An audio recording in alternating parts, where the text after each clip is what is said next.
నమస్కారం. Legal news ఛానల్కి స్వాగతం. ఈ ఎపిసోడ్ ఎలా మొదలెట్టాలో నాకు అర్థం కావట్లా. ఎందుకంటే దీనికి ఒక చిన్న టైటిల్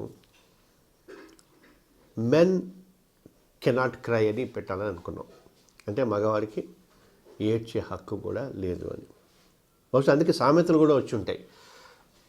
ఏడ్చే మగవాడిని నవ్వే ఆడదాన్ని నమ్మద్దు అని. సరే, ఆ నవ్వే ఆడదాన్ని పాయింట్ తీసేసి ఏడ్చే మగవాడిని నమ్మద్దు అని. ఎందుకు నమ్మకూడదు? ఎవరైనా ఒక్క ఉదాహరణ ఇచ్చారా? ఇవ్వలేకపోయారు. కారణం ఏంటి? మగవాడు ఏడవకూడదు.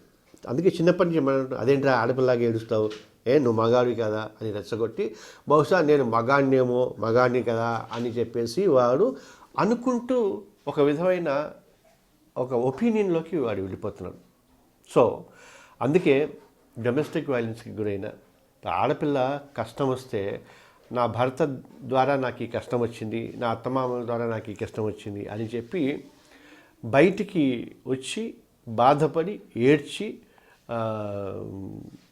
తన సహారా కోసం బయటపడుతుంది. అందుకోసమే షీ టీమ్స్ అని, భరోసా అని ఉన్నాయి. అవన్నీ తప్పని అంటలేదు, కానీ వాటికి ఒక ఎవెన్యూస్ ఉన్నాయి.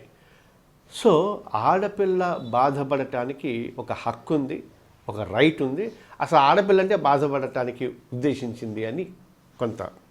కానీ మగవాడు ఇప్పుడు మారుతున్న పరిస్థితుల్లో కనీసం ఎప్పుడైనా వాడు బాధపడుతుంటే, గృహహింసకి లోనవుతుంటే, ఇఫ్ ఈ గోస్ టు పోలీస్ స్టేషన్, ఏమండి మా ఆవిడ నన్ను కొడుతోంది అని చెప్పటానికే 100% కూడా వెళ్ళరు.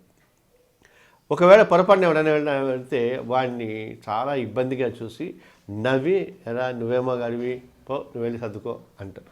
అదే ఆడపిల్ల వస్తే వెంటనే అవునా అమ్మ అంటే అతను తీసుకెళ్ళి 4 పీకి జీపులో ఎక్కించుకొని పోలీస్ స్టేషన్కి వచ్చి లాకప్లో వెళ్ళి కేసులు బుక్ చేసి జైళ్ళలోకి పంపిస్తారు. సో మగవాడు ఏడవటానికి కూడా అర్హత లేదు. మగవాడు నేను బాధపడుతున్నానని చెప్పుకోవటానికి కూడా లేదు. చాలామంది మా దగ్గరికి వచ్చేవాళ్ళు చాలా కేసెస్లో ఫ్యామిలీ మెంబర్స్ తోటి వస్తారు, లేదా 1-6 కేసులలో చాలా ప్రాణమిత్రుడైన ఒక స్నేహితుడితో వస్తారు. కానీ అదే ఆడపిల్లలు బోల్డ్ మంది అమ్మలు, బామ్మలు, తాతలు, పిన్నులు, అత్తలు, తర్వాత మహిళా సంఘాలు, వాళ్ళు వీళ్ళు, పోలీసులు కాకుండా అనేక మందితోటి రావడానికి ఆస్కారం ఉంటుంది. బట్ హస్బెండ్ కలీగ్స్తో కానీ, ఫ్రెండ్స్తో కానీ, ఆఖరికి ఫ్యామిలీ మెంబర్స్తో కానీ ధైర్యంగా నేను ఈ బాధలు నా భార్య వల్ల పడుతున్నాను అని చెప్పుకోవటానికి అవకాశం ఉండట్లా. ఎందుకంటే హీ కెనాట్ ఈవెన్ క్రై.